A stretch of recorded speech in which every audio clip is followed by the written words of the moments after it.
महादेव बैठेले आसन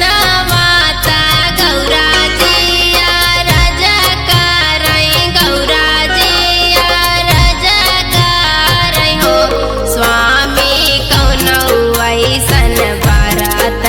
बताऊ त पिया के उम्र बढ़ाई हो स्वामी कौनो ऐसन बरत बताऊ त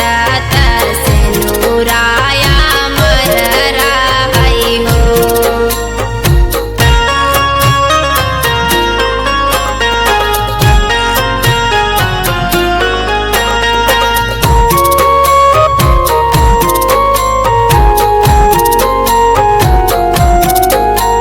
केतनी वचन सुनै शिवजी ता मन मुस्काए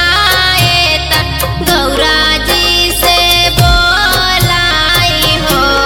गौराती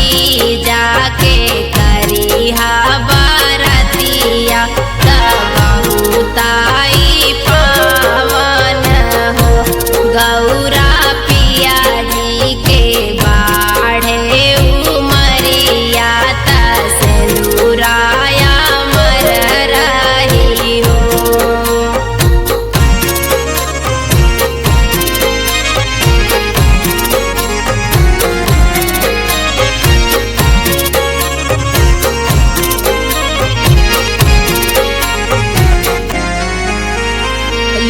लगताई भादों के महीनावा त तीजिया के दिनवा त तीजिया के दिनवा नु गौरा निरजल रहु निराहार त शिवजी के पूजी हो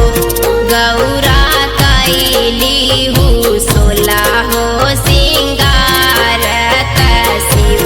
के मनाई हो।